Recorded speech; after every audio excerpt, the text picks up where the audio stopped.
कैसे हैं आप सब अच्छा चल रहा है। ये आपका दोस्त राजेश सिंह आ गया फिर से एक नया वीडियो लेके। आज का जो वीडियो है वो क्लास 12 का है। जैसे कि आप लोगों को पता है कि क्लास 12 में हमने चैप्टर नंबर 1 कंप्लीट कर दिया है इलेक्ट्रोस्टैटिक्स का। फर्स्ट चैप्टर इलेक्ट्रोस्टैटिक का, सेकंड चैप्टर भी हमने कंप्लीट कर दिया कैपेसिटेंस वाला पूरी इलेक्ट्रिक पोटेंशियल। थर्ड चैप्टर भी अभी जस्ट कुछ दिन पहले कंप्लीट हुआ, जिसमें कि हम लोगों ने लास्ट टॉपिक पोटेंशियोमीटर पढ़ा है। अगर नहीं देख रहे हो तो पहले जाके उनको देखो। फोर्थ चैप्टर का जो वीडियो है मैंने 4-5 महीना पहले डाल रखा था, ठीक है। तो अगर आप नहीं देख रहे हो फोर्थ चैप्टर का फर्स्ट वीडियो तो पहले उसको जाके देखो, इसके बाद इस वीडियो को देखो जो वीडियो मैं आज बनाने जा रहा हूं, ठीक है। तो ये magnetic moving charges and magnetism का ये वीडियो है। ये चैप्टर नंबर 4 है। चैप्टर नंबर 4 का फर्स्ट वीडियो ऑलरेडी अपलोडेड है आपके लिए 4-5 महीना पहले ही। तो अगर आप नहीं देखे तो पहले उसको देखो। मैं आपको लिंक जो है डिस्क्रिप्शन में डाल दूंगा, नहीं तो आप सर्च कर सकते हो magnetic force by Rajesh Singh, तो आ जाएगा आपको। यह बहुत इजी है, फिजिक्स में आप सर्च करोगे तो आपको आ जाएगा। तो इस वाली क्लास में हम लोग मैग्नेटिज्म में क्या पढ़ने वाले हैं, यहां पे हम लोग मैग्नेटिज्म में सेकेंड पार्ट हम लोग देखते हैं। मैग्नेटिज्म में हम लोगों ने अभी तक जो पढ़ा है फर्स्ट पार्ट में, वो मैग्नेटिक फोर्स के बारे में हमने पढ़ा है कि किसी भी बॉडी पे कोई भी चार्ज बॉडी है, इस पे जो मैग्नेटिक फोर्स लगेगा वो ऐसे कुछ लगेगा, क्यू भी वेक्टर क्रॉस बी वेक्टर, ऐसे एक मैग्नेटिक फोर्स लगेगा। इस मैग्नेटिक फोर्स का मैग्नीट्यूड, डायरेक्शन, एवरीथिंग हम लोगों ने कर लिया है फर्स्ट वाले वीडियो में। काफी डिटेल्स में मैं आपको बताया हूं। इस वाले वीडियो में, इस वाले लेक्चर में हम लोग क्या सीखने वाले हैं कि एक पार्टिकल पे जो मैग्नेटिक फोर्स जब लगता है तो उसका पाथ कैसा होगा। तो लास्ट वाला जो फर्स्ट वाला जो वीडियो मैंने डाला है उसके लास्ट सेक्शन में मैंने थोड़ा सा बताया है कि पाथ कैसा होगा, सर्कुलर होगा। फिर वहीं से हम स्टार्ट करते हैं, उसके बाद आगे हम कंटिन्यू करते हैं इस चैप्टर को। तो अगर आप नए हो तो सब्सक्राइब करो, पुराने हो तो लाइक करो, जो करना है करो, बट पढ़ाई जरूर करो मेरे भाई बहनों। तो चलो स्टार्ट करते हैं हम लोग। तो जैसे कि आप लोग को पता है, क्या पता है कि ये जो मैग्नेटिक फोर्स होता है, हम दो केसेस लेने वाले हैं। यहाँ पे हम लोग यहाँ पे दो केसेस लेने वाले हैं। सबसे पहले टॉपिक लिख देते हैं, motion of a charge particle, motion of a charge particle in uniform magnetic field B, ठीक है।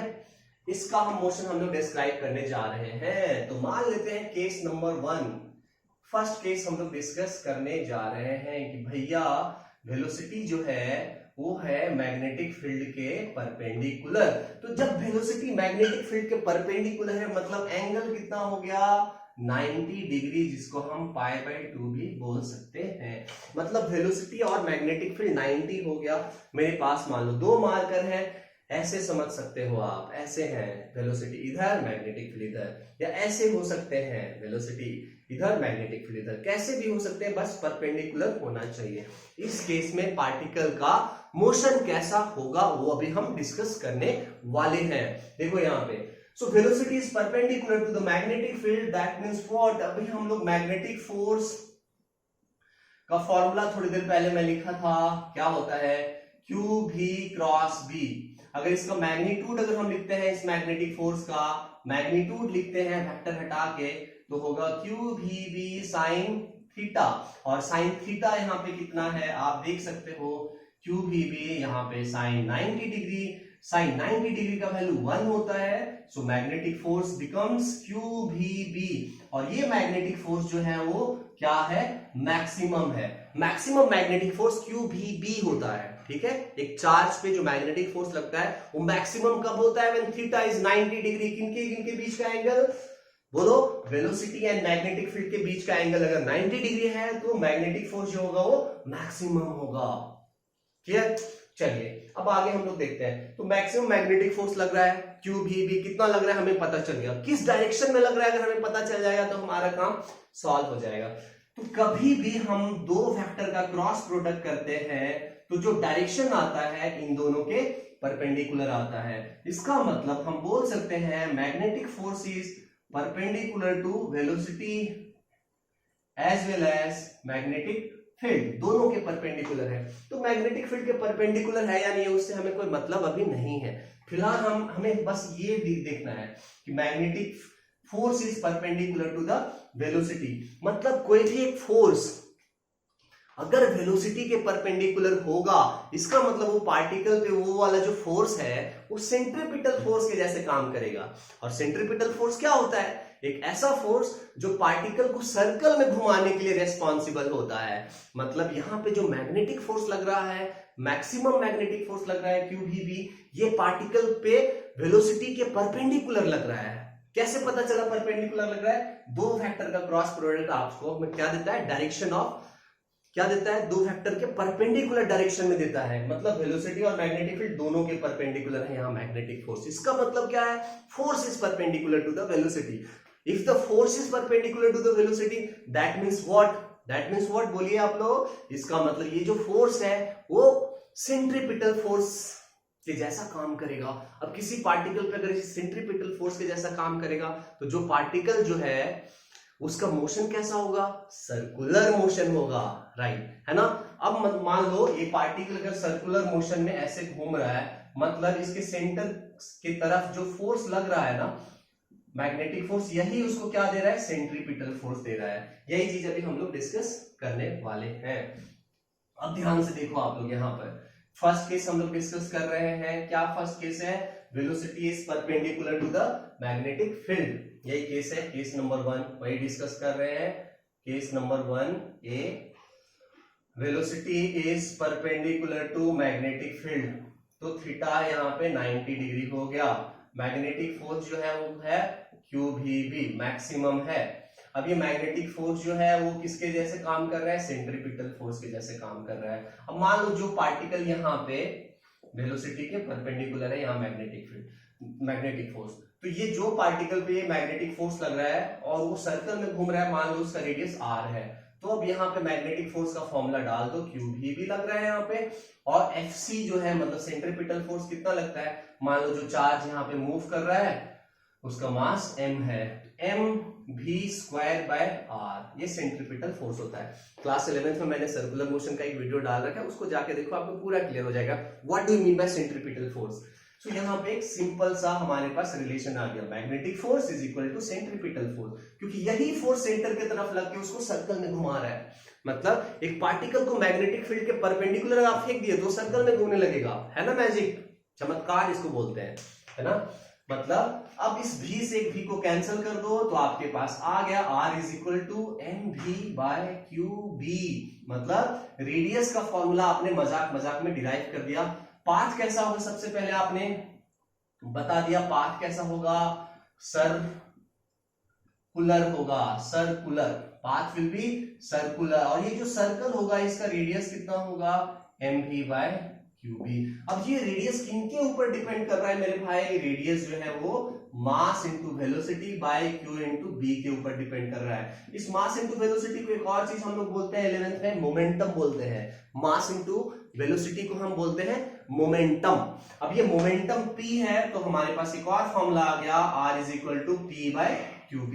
अब एक मोमेंटम और काइनेटिक एनर्जी में एक और रिलेशन होता है। अगर हम एक और इक्वेशन लिखना चाहते हैं तो मोमेंटम और काइनेटिक एनर्जी में एक रिलेशन होता है, p is equal to √2mk/qb। एक और रिलेशन हो गया जिसमें 2 है, मास इज m, है ना, m is mass and k क्या है? काइनेटिक एनर्जी है। मतलब हमारे पास 3 रिलेशन आ गया, एक ये वाला, एक ये वाला और एक ये वाला, काइनेटिक एनर्जी के टर्म्स में आप देख सकते हो यहाँ पे। मतलब आप एक चार्ज पार्टिकल, आपके पास मान लो बहुत सारे बॉल्स हैं, नहीं, टेनिस बॉल, छोटे छोटे छोटे, उनको चार्ज के जैसे समझो, सबका चार्ज सेम हो गया। अब एक रूम में मैग्नेटिक फील्ड है, मान लो छत की तरफ, मैग्नेटिक फील्ड है छत की तरफ, और आपके पास हाथ में बॉल है, चार्ज है। अब एक को आपने धीरे से फेंका, दूसरे को जोर से, तीसरे को और जोर से, चौथे को और जोर से, जैसे जैसे आप वेलोसिटी बढ़ा रहे हो, फेंक रहे हो, ऐसे कैसे फेंक रहे हो? हॉरिजॉन्टल फेंक रहे हो, और मैग्नेटिक फील्ड किधर है? छत की तरफ। तो मैग्नेटिक फील्ड और वेलोसिटी क्या एक दूसरे के परपेंडिकुलर हो गए ना, तो ये जब ये परपेंडिकुलर हो गए तो इनका पाथ कैसा होगा? सर्कल होगा। आ रहा बात समझ में? इनका पाथ जो होगा वो सर्कल होगा, सर्कल में घूमेंगे ये लोग, ठीक है, जो चार्ज पार्टिकल है। अब कौन सा पार्टिकल छोटे सर्कल में घूमेगा, कौन सा पार्टिकल बड़े सर्कल में घूमेगा, वो किसके ऊपर डिपेंड कर रहा है? जब चार्ज सेम हो, मैग्नेटिक फील्ड सेम हो, बस वेलोसिटी को हम बढ़ा रहे हैं, मास भी सेम हो। वेलोसिटी बढ़ाने से आप ध्यान से अगर आप देखोगे, अगर इस वेलोसिटी को अगर हम बढ़ा देंगे तो रेडियस भी जो है बढ़ जाएगा, प्रोवाइडेड चार्ज, मैग्नेटिक फील्ड, मास ये सब कांस्टेंट होना चाहिए। तो रेडियस डायरेक्टली प्रोपोर्शनल टू क्या हो जाएगा, वेलोसिटी। आ रहा बात समझ में? जितना बड़ा वेलोसिटी होगा उतना बड़ा रेडियस होगा। जितना पैसा उतना चादर, बोलते हैं ना, जितना पाँव है उतना ही चादर पसारो। जितना बड़ा वेलोसिटी उतना बड़ा रेडियस, उतना बड़ा सर्कल होगा उसका। क्लियर है? मतलब जब सब कुछ फिक्स हो जाएगा, मतलब आप बोल सकते हो यहाँ पे कि radius of the circular path is directly proportional to the velocity. आगे बात समझ में? क्योंकि वेलोसिटी को अगर हम डबल करेंगे तो रेडियस भी डबल हो जाएगा। ठीक है, प्रोवाइडेड मास, चार्ज और मैग्नेटिक फील्ड कांस्टेंट हो। तो इस केस में एक सिंपल सा क्वेश्चन जो हमारा सीबीएसई पूछता है, वैसे तो सीबीएसई के हम जो क्वेश्चंस करेंगे वो अलग से हम बहुत सारे क्वेश्चंस करेंगे कि कैसे 10 साल में क्वेश्चंस पूछा है सीबीएसई, उसके लिए आप तो टेंशन बिल्कुल मत लो। लेकिन हमारे पास 3 पार्टिकल का जनरली ये रेशियो पूछते रहता है, चार्ज पार्टिकल का। तो आपके पास 3 पार्टिकल है, ठीक है, एक प्रोटॉन है, एक न्यूट्रॉन है और एक अल्फा पार्टिकल है। 3 पार्टिकल है यहाँ पे, proton, neutron and alpha particle. ये प्रोटॉन और न्यूट्रॉन क्या होता है? प्रोटॉन जो होता है हाइड्रोजन का आइसोटोप्स भी आप इसको बोल सकते हो, H11। न्यूट्रॉन क्या होता है? H12, है ना। तो ये 2 चीज है यहाँ पे, प्रोटॉन, न्यूट्रॉन, एक अल्फा पार्टिकल है। तो अब बोल रहा है कि 3 पार्टिकल हमारे पास है, इन तीनों पार्टिकल्स का हमें चार्ज और मास पता होना चाहिए, तभी हमसे क्वेश्चन बन पाएगा। ठीक है, और ये जो चीज है हम जो बात कर रहे हैं अभी चार्ज और मास के बारे में, ये हमें एक और चैप्टर में हेल्प करेगा जहां पे हम पढ़ते हैं dual nature of radiation and matter, वहां पे भी ये हेल्प करेगा। ठीक है, तो ये चीज आपको याद रखना है। तो अगर मान लेते हैं कि इस प्रोटॉन का चार्ज Q है तो न्यूट्रॉन का भी चार्ज सेम होता है, लेकिन अल्फा का जो चार्ज होता है वो 2Q होता है। समझ जाइए आप लोग कि प्रोटॉन का चार्ज, न्यूट्रॉन का चार्ज सेम और अल्फा का डबल। अगर मान लो प्रोटॉन का मास m है तो न्यूट्रॉन का मास जो होता है वो डबल होता है, 2m होता है। आया बात समझ में? और अल्फा का जो मास होता है वो 4m होता है। ये चीज जिसको याद हो गया वो कर लेगा। मतलब मान लो यहाँ पे एक ऐसा क्वेश्चन है कि एक प्रोटॉन है जिसका वेलोसिटी v है ना, इसको एक मैग्नेटिक फील्ड में फेंका गया, v मैग्नेटिक फील्ड में फेंका गया परपेंडिकुलर, ऐसे इनटू द प्लेन है। और एक न्यूट्रॉन है ऐसे, इसको भी v वेलोसिटी से फेंका गया, एक presence of magnetic field into the plane, मतलब मैग्नेटिक फील्ड और वेलोसिटी यहाँ परपेंडिकुलर। और एक अल्फा पार्टिकल है, इसको भी सेम वेलोसिटी दिया गया in the same magnetic field. ठीक है, अब तीनों का रेडियस पूछ रहा है कि तीनों का रेडियस बताओ कि किसका रेडियस कितना होगा, या मे भी हो सकता है रेडियस का रेशियो निकालने के लिए पूछा जा सकता है। तो रेडियस निकालना है मतलब आप तुरंत से फॉर्मूला लगाओगे, R is equal to mv by qb। अब प्रोटॉन का चार्ज q और मास m ले लो, वेलोसिटी v और मैग्नेटिक फील्ड, तो ये रेडियस किसका आ गया? प्रोटॉन का आ गया। अब न्यूट्रॉन का हम निकाल रहे हैं, न्यूट्रॉन का, तो न्यूट्रॉन का मास हम कितना लेंगे? 2m, वेलोसिटी तो v लेना है, चार्ज उसका q ही होता है और v है। अब बताओ ये इसको हम क्या लिख सकते हैं? 2 इंटू रेडियस ऑफ प्रोटॉन लिख सकते हैं, मतलब रेडियस जो भी होगा प्रोटॉन का उससे डबल होगा। मतलब रेडियस अगर इतना होगा प्रोटॉन का, इतना छोटा होगा, तो न्यूट्रॉन का जो होगा वो इससे डबल होगा, डबल रेडियस होगा। आ रहा है समझ में? तो रेडियस ऑफ न्यूट्रॉन आपने समझ लिया। अब अल्फा का देखते हैं, अल्फा का रेडियस ऑफ अल्फा, मास क्या है? 4m है, वेलोसिटी v है, सेम है, चार्ज कितना है? 2q है, और यहाँ पे v सेम है। इस 2 से इस 2 को अगर हम कैंसिल करेंगे तो आप देख रहे हो सेम आ रहा है, जितना न्यूट्रॉन का आ रहा है रेडियस उतना ही इस अल्फा का भी आ रहा है। मतलब radius of neutron is equal to radius of alpha. ठीक है, radius of neutron is equal to radius of alpha. ये देख लो ध्यान से आप, ये दोनों का रेडियस क्या है? सेम है। ठीक है, radius of neutron is equal to radius of alpha. इसका मतलब रेडियस ऑफ प्रोटॉन सबसे छोटा था, इससे डबल ये दोनों है। मतलब आप क्या लिख सकते हो कि radius of neutron is equal to radius of alpha, radius of alpha is equal to twice of radius of proton. ऐसे आप लिख सकते हो। देख रहे हो ना, रेडियस किसके ऊपर डिपेंड कर रहा है? चार्ज मास के ऊपर डिपेंड कर रहा है। If the velocity is same and the magnetic field is same, तो हम ऐसे इस तरह के क्वेश्चंस को हम करेंगे। सीबीएसई के क्वेश्चन जब हम करेंगे तो हम करेंगे डिटेल्स में, उसके लिए आप टेंशन मत ही लो। ठीक है, इतना ये चीज आप समझ गए। अच्छा यार एक बात बताओ आप एक बात बता दो आप, मान लो यहां पर कहां पर, यहां पर मान लो कि आपके पास एक इलेक्ट्रॉन है और आपके पास एक प्रोटॉन है। पहला चीज ये है, और इन दोनों को फेंका गया मान लो एक ऐसे मैग्नेटिक फील्ड में जो इनटू द प्लेन है। मैग्नेटिक फील्ड में फेंका गया इनटू द प्लेन, मतलब ऐसे, और दोनों का सेम वेलोसिटी दिया गया। तो एक बात बताओ, इलेक्ट्रॉन और प्रोटॉन का जो चार्ज होता है, दोनों का तो चार्ज सेम होता है ना, बस एक साइन उल्टा होता है। इलेक्ट्रॉन का साइन नेगेटिव होता है, प्रोटॉन का पॉजिटिव, लेकिन चार्ज जो होता है मैग्नीट्यूड में सेम होता है। मास के बारे में अगर हम बात करें कि मास ऑफ इलेक्ट्रॉन और मास ऑफ प्रोटॉन में, मास ऑफ प्रोटॉन जो होता है वो ज्यादा होता है, मतलब बहुत ज्यादा होता है as compare to mass of electron, मतलब mass of proton is much greater than mass of electron. ये चीज हमें पता होता है। तो अब रेडियस के टर्म्स में अगर डील करने के लिए बोल रहा है, मतलब दोनों का वेलोसिटी सेम है मान लो ऐसे, तो रेडियस के टर्म्स में अगर हमें डील करने बोल रहा है, तो पहले बताओ रेडियस का एक्सप्रेशन हम लिख रहे हैं। रेडियस ऑफ इलेक्ट्रॉन हम लिख रहे हैं, तो लिखे mass of electron into v by charge e लेते हैं, और यहाँ पे b, ये हो गया रेडियस ऑफ इलेक्ट्रॉन। अब उसी तरह से अगर हम रेडियस ऑफ प्रोटॉन अगर लिखते हैं, तो यहाँ क्या लिखेंगे, मास of proton into v by charge तो सेम है, माइनस प्लस में यहाँ डालना नहीं है b। तो आप ध्यान से देखो यहाँ पे अगर, तो यहाँ देखो यार v सब कुछ सेम है, बस मास यहाँ न्यूमरेटर में mp है, यहाँ me है, और mp बहुत बड़ा है, इसका मतलब रेडियस ऑफ प्रोटॉन जो होगा वो बहुत बड़ा होगा रेडियस ऑफ इलेक्ट्रॉन से। ये चीज आपको पहले समझना है कि इलेक्ट्रॉन और प्रोटॉन दोनों को सेम वेलोसिटी से अगर मैग्नेटिक फील्ड में हम फेंकेंगे, दोनों का रेडियस जो होगा वो अलग अलग होगा।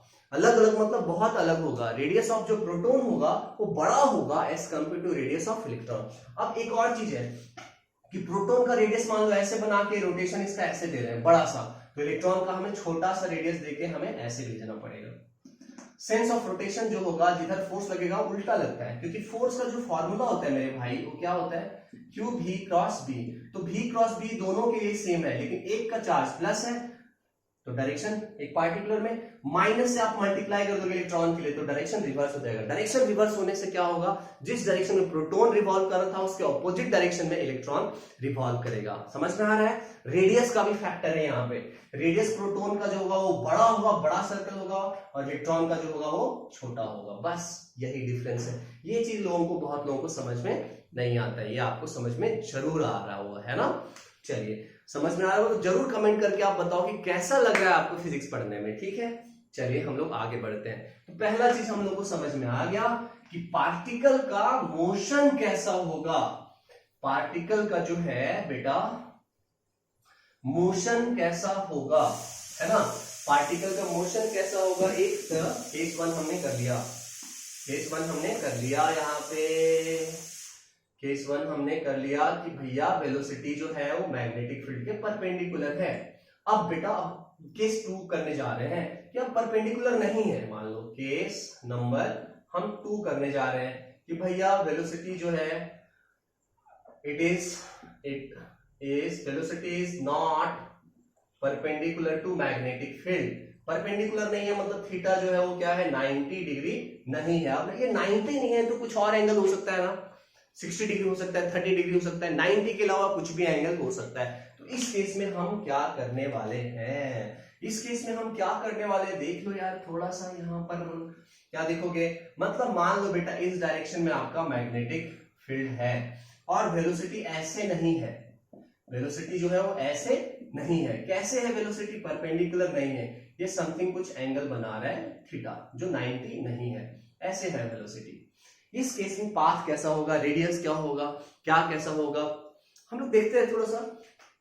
अब ध्यान से देखो, अब ये वेलोसिटी जो है ये कुछ एंगल बना रहा है मैग्नेटिक फील्ड से। इस वेलोसिटी का 2 कंपोनेंट होगा ना, एक along the magnetic field v cos theta और एक perpendicular to the magnetic field v sin theta. बोलो क्लियर है? मतलब इस वेलोसिटी का 2 कंपोनेंट होगा, एक होगा v cos थीटा किधर अलोंग द फील्ड, और एक कंपोनेंट होगा v sin theta which is perpendicular to the field. अब ये v cos थीटा जो है पार्टिकल का 2 कंपोनेंट है वेलोसिटी का ना।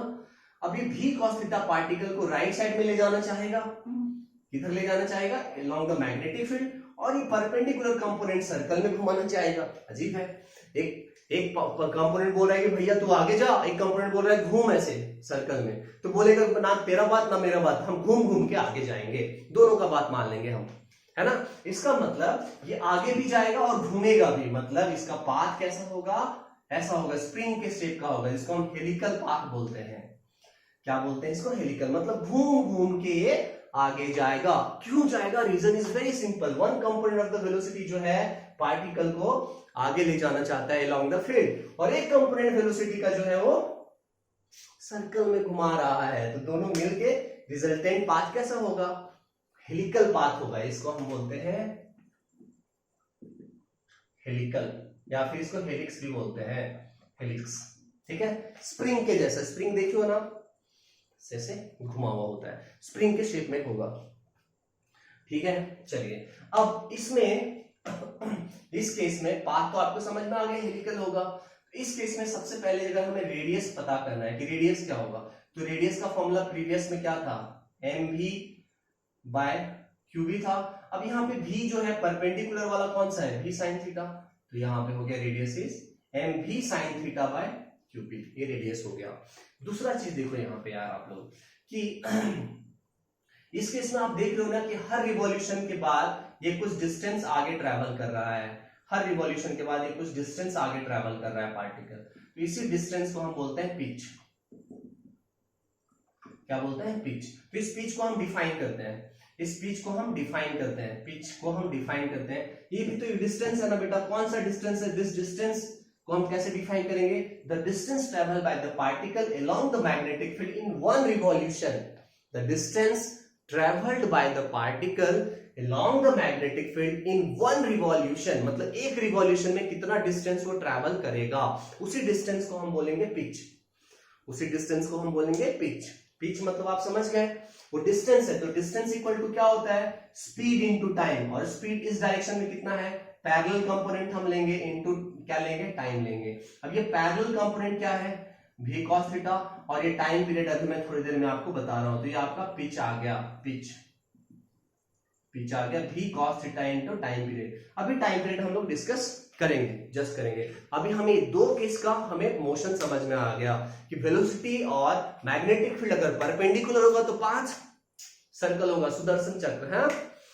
उसके बाद वेलोसिटी अगर परपेंडिकुलर नहीं होगा तो पाथ कैसा होगा, हेलिकल होगा। हेलिकल मतलब स्प्रिंग के जैसा होगा, उसमें रेडियस हम निकाल सकते हैं, उसका पिच हमने डिफाइन किया, पाथ हमने बताया, क्यों हेलिकल होगा वो भी मैंने बताया। एक कंपोनेंट इसको आगे ले जाना चाह रहा है, एक कंपोनेंट इसको सर्कल में घुमाना चाह रहा है, तो दोनों का रिजल्टेंट क्या होगा, हेलिकल होगा, ठीक है। चलिए यहां तक हमारा हो गया। अब हम आगे आते हैं, टाइम पीरियड पे आते हैं, फ्रीक्वेंसी पे आते हैं कि कोई भी पार्टिकल जो मोशन में है, किसी मैग्नेटिक फील्ड में मोशन में है कोई भी एक पार्टिकल, ठीक है, कोई भी एक चार्ज पार्टिकल अगर मोशन में है, देखो इसमें मोशन में है। अब ये रेडियस देखो, यहाँ पे रेडियस क्या है, जस्ट हमने बोला r इक्वल टू क्या, mv बाई क्यूबी। तो एक बात बताओ, इसका वेलोसिटी कैसे होता है, वेलोसिटी इज टेंजेंशियल। हम कभी भी नहीं बोलेंगे कि वेलोसिटी बेटा कांस्टेंट है, स्पीड कांस्टेंट है सर्कुलर मोशन में, यूनिफॉर्म सर्कुलर मोशन में स्पीड होता है कांस्टेंट, वेलोसिटी तो टेंजेंशियल हमेशा होता है ना, चेंज हो के वेलोसिटी कांस्टेंट नहीं होता है।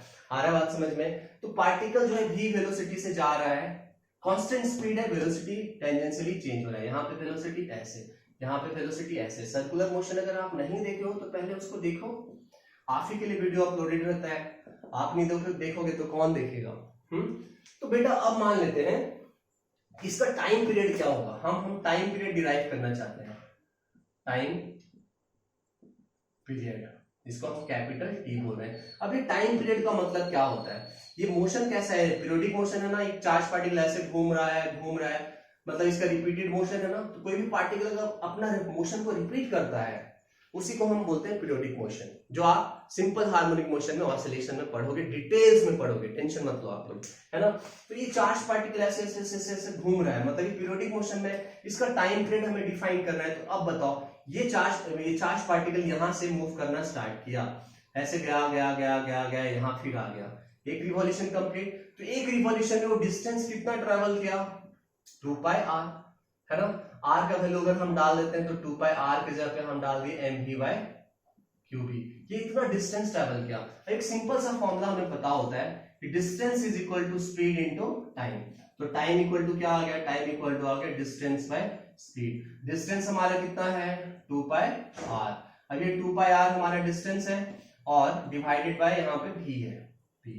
अब ये 2 पाई आर कितना था देखो यहाँ पे 2 pi into M V by Q B, और यहाँ पे v से v क्या हो गया कैंसिल हो गया। सो यहाँ टाइम पीरियड का आपने फॉर्मूला है फाइनली डिराइव कर दिया है। Time period is 2 pi M by Q B. हो गया यहाँ पे टाइम पीरियड। अब ये टाइम पीरियड आ गया आपको तो फ्रीक्वेंसी भी आपको आ जाएगा। फ्रीक्वेंसी, इसको हम फ्रीक्वेंसी बोल रहे हैं। फ्रीक्वेंसी क्या होता है 1 बाय टाइम पीरियड होता है, रेसिप्रोकल ऑफ टाइम पीरियड, मतलब ये Q B bye 2 pi M है। आप अगर ध्यान से देखते हो तो ये टाइम पीरियड और फ्रीक्वेंसी में, इस टाइम पीरियड और फ्रीक्वेंसी में कहीं पे भी आपको वेलोसिटी का टर्म दिख रहा है क्या? नहीं ना, क्योंकि वेलोसिटी वाला टर्म तो कैंसिल हो गया। इसका मतलब क्या है कि कोई भी एक पार्टिकल जो है, चार्ज पार्टिकल जो है, अगर एक मोशन में होगा यूनिफॉर्म मैग्नेटिक फील्ड में, तो कभी भी उसका टाइम पीरियड या फिर फ्रीक्वेंसी जो है वो वेलोसिटी पे डिपेंड नहीं करेगा। रेडियस डिपेंड करता है वेलोसिटी के ऊपर। रेडियस को आप देख रहे थे ना, बढ़ा रहे थे तो आपका वेलोसिटी को आप बढ़ा रहे थे तो रेडियस बढ़ रहा था ना। उसी तरह से यहाँ पे देख लो ध्यान से, आप वेलोसिटी को बढ़ाओ या घटाओ, टाइम पीरियड जो होगा वो कांस्टेंट होगा। अगर आप वेलोसिटी को बढ़ाओगे तो रेडियस बढ़ेगा, और रेडियस बढ़ेगा बेटा, ऊपर रेडियस है और नीचे है वेलोसिटी, ऊपर रेडियस है नीचे है वेलोसिटी। जितना वेलोसिटी को बढ़ाओगे रेडियस उतना बढ़ेगा, उसी प्रोपोर्शन में। वेलोसिटी को डबल रेडियस डबल, 2 2 कैंसिल। तो टाइम पीरियड हमेशा एक फिक्स्ड क्वांटिटी होता है, वो चेंज नहीं होता है। तो टाइम पीरियड या फ्रीक्वेंसी जो होता है वो इंडिपेंडेंट होता है स्पीड के। बहुत इंपॉर्टेंट पॉइंट है, जो साइक्लोट्रॉन इसी प्रिंसिपल का यूज होता है। आगे हम लोग पढ़ेंगे साइक्लोट्रॉन। इस बार तो सिलेबस से हटा दिया है उसको, सिलेबस से मतलब इस बार के लिए हटाया है कोविड की वजह से। फिर भी हम लोग पढ़ेंगे साइक्लोट्रॉन होता क्या है, ठीक है। तो आपको समझ में आ रहा है यहाँ पे प्रॉपरली कि टाइम पीरियड और फ्रीक्वेंसी जो होता है वो स्पीड का इंडिपेंडेंट होता है। मतलब स्पीड ज्यादा हो या कम हो, जो एक चक्कर लगाना होगा, एक चक्कर लगाने में जो टाइम लगेगा, टाइम पीरियड जो होगा वो हमेशा क्या होगा, सेम होगा, या जो फ्रीक्वेंसी होगा वो सेम होगा, स्पीड के ऊपर डिपेंड नहीं करेगा। चलिए ये चीज हम समझ गए, बहुत इंपॉर्टेंट पॉइंट था। तो हम लोगों ने पाथ भी समझ लिया। पाथ मतलब कौन सा पाथ, सर्कुलर पाथ होता है, हेलिकल पाथ होता है, वो भी हमने समझ लिया, ठीक है।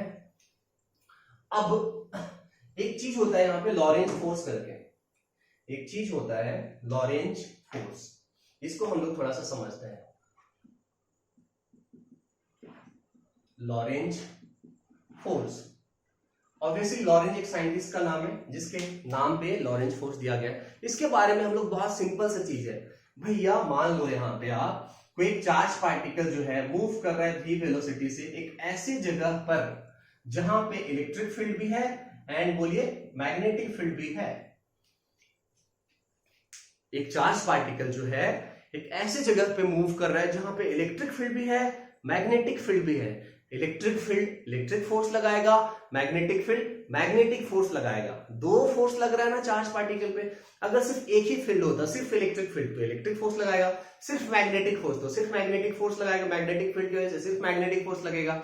लेकिन अगर दोनों है तो मतलब चार्ज पार्टिकल पे इलेक्ट्रिक फोर्स भी लगेगा, जो कितना होता है Q इंटू ई फैक्टर होता है, फर्स्ट चैप्टर में हम लोगों ने पढ़ा था। और मैग्नेटिक फोर्स भी लगेगा, कितना लगेगा Q भी फैक्टर क्रॉस बी फैक्टर, इतना मैग्नेटिक फोर्स लगेगा। एक ही चार्ज पे दो दो फोर्स लग रहे हैं। अब आपसे पूछ रहा है कि रिजल्टेंट कितना होगा, बताइए।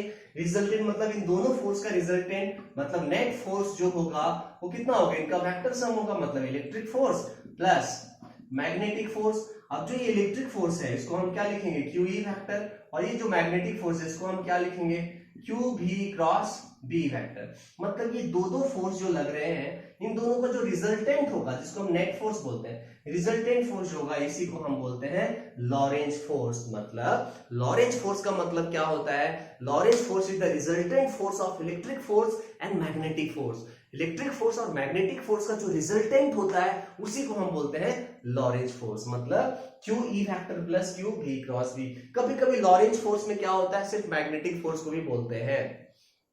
क्यों भैया, मान लो इलेक्ट्रिक फील्ड यहाँ पे 0 है। अब अगर इलेक्ट्रिक फील्ड अगर जीरो है तो इलेक्ट्रिक फोर्स जीरो होगा, तो चार्ज पे दो फोर्स तो नहीं लगेंगे, एक ही लगेगा।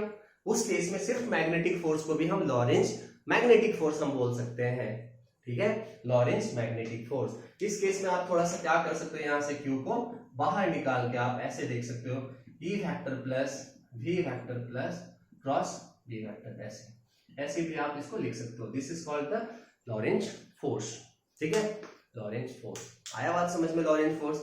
एक छोटा सा चीज है यहाँ पे वेलोसिटी सेलेक्टर का। अब वेलोसिटी सेलेक्टर का टॉपिक हम लोग करेंगे, इसके बाद चैप्टर आज का जो चैप्टर मतलब आज का जो क्लास है वो खत्म करेंगे, ठीक है। ज्यादा बड़े बड़े क्लास हम लोग कर नहीं रहे, आपको प्रॉब्लम नहीं होगा ज्यादा देर बैठने का। अब देखो यहाँ पे मान लो हमारे पास जो टॉपिक है वो है velocity selector, velocity selector, velocity, ठीक है। हम जो टॉपिक कर रहे हैं यहाँ पे दिस इज वेलोसिटी सेलेक्टर, ठीक है। अब इस वेलोसिटी सेलेक्टर को हम देखते हैं कि क्या है, मतलब एक ऐसा वेलोसिटी सेलेक्ट हमें करना है जिसमें क्या क्या होगा। पहले हम समझते हैं, एक ऐसा सिचुएशन हम लोग ले रहे हैं जहां पे, एक ऐसा सिचुएशन हम लोग ले रहे हैं जहां पे पार्टिकल का velocity, electric field and magnetic field तीनों जो है परपेंडिकुलर है to each other, perpendicular to each other. एक स्पेशल केस ले रहे हैं, velocity factor, electric field factor and magnetic field factor तीनों एक दूसरे के क्या है, परपेंडिकुलर है, तीनों एक दूसरे के जो है वो परपेंडिकुलर है तीनों। तो मान लेते हैं कि वेलोसिटी जो है, मान लेते हैं वेलोसिटी जो है एक्स एक्सिस के डायरेक्शन में, मतलब इसको हम क्या लिख सकते हैं, वी आई कैप। मान लो इलेक्ट्रिक फील्ड जो है वाई एक्सिस के डायरेक्शन में है, तो इसको हम लिख सकते हैं ई जे कैप। और मैग्नेटिक फील्ड मान लेते हैं जेड एक्सिस में है, तो इसको हम क्या लिखेंगे, बी के कैप। तीनों है velocity, electric field and magnetic field, तीनों परपेंडिकुलर है, आई कैप, जे कैप, के कैप। अब एक बात बताओ मेरे भाई लोग कि सबसे पहले आप बताओ कि इलेक्ट्रिक फोर्स कितना लगेगा इस पे, तो आप क्या लिखोगे, Q इंटू ई वेक्टर। हम चार्ज को प्लस ले रहे हैं अपने कन्वीनियंट के लिए, Q को हम प्लस ले रहे हैं, ई वेक्टर की जगह पे आप क्या लिखोगे, ई जे कैप। ये हमारा इलेक्ट्रिक फोर्स हो गया। अब मान लो मैग्नेटिक फोर्स हम लिख रहे हैं यहाँ पे, मैग्नेटिक फोर्स क्या लिखेंगे, Q V vector cross B vector, ऐसे लिखते हैं। Q V वेक्टर की जगह पे हम क्या लिखेंगे, V I cap cross B vector की जगह पे हम क्या लिखेंगे, B K कैप। तो बताओ Q V भी हम बाहर ले लिए, ठीक है, Q V भी हम बाहर ले लिए, और I cap cross K cap क्या हो गया, I cap cross K cap जो होता है माइनस A कैप होता है, ये क्या हो गया, Q V B, और यहाँ पे हो गया माइनस I क्रॉस K क्या होता है, माइनस J। मतलब आप ध्यान से अगर देखते हो तो इलेक्ट्रिक फोर्स किधर लग रहा है, उस चार्ज पार्टिकल पे, along the positive y axis. कैसे पता चला, J कैप है प्लस में इसलिए पॉजिटिव y एक्सिस। और अगर मैं बोलूंगा आपको मैग्नेटिक फोर्स किस डायरेक्शन में लग रहा है, तो आप क्या बोलोगे, नेगेटिव y एक्सिस। इसका मतलब है चार्ज पार्टिकल पे जो दोनों फोर्स लग रहे हैं वो y एक्सिस के अलोंग लग रहे हैं, एक ऊपर लग रहा है एक नीचे लग रहा है। एक ऐसा सिचुएशन हम लोग इमेजिन करेंगे कि उसपे जो टोटल फोर्स लग रहा है जिसको हम लॉरेंज फोर्स बोलते हैं।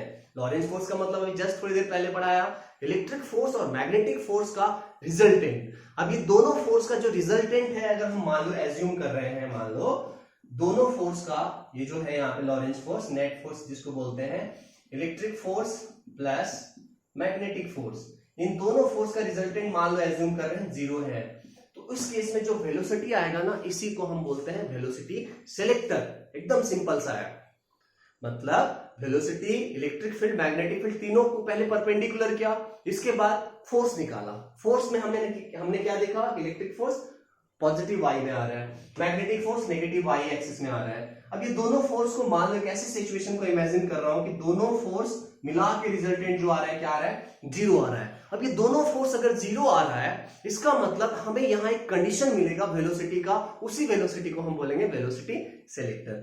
क्लियर है? तो चलो हम यहाँ पे जीरो कर देते हैं। चलिए, जीरो करने में क्या प्रॉब्लम है, किसको जीरो करना है, नेट फोर्स को हम लोग को जीरो करना है। तो नेट फोर्स को हम जीरो कर रहे हैं, मतलब electric force plus magnetic force दोनों को मिला के हम जीरो कर रहे हैं। इलेक्ट्रिक फोर्स कितना है, क्यू ई जे कैप, है ना, और यहाँ मैग्नेटिक फोर्स कितना है, माइनस क्यू भी बी यहाँ पे क्या है जे कैप इज इक्वल टू 0। अब इसको आप सॉल्व करोगे तो ये आ गया यहाँ पे क्यू इज इक्वल टू क्या आ गया क्यू भी बी, क्यू से क्यू कैंसिल, जे कैप से जे कैप भी कैंसिल हो जाएगा, यहाँ पे जे कैप है यहाँ जे कैप है ना, इसको हम कैंसिल कर दिए। ठीक है चलो, तो अब क्या हो गया यहाँ पे यहाँ पे आ गया हमारा क्यू क्यू कैंसिल। सो अब हमारे पास जो रिलेशन आ रहा है the relation is very fantastic, वो रिलेशन ही है हमारा वेलोसिटी सेलेक्टर, मतलब v इज इक्वल टू आ गया हमारे पास e बाय बी।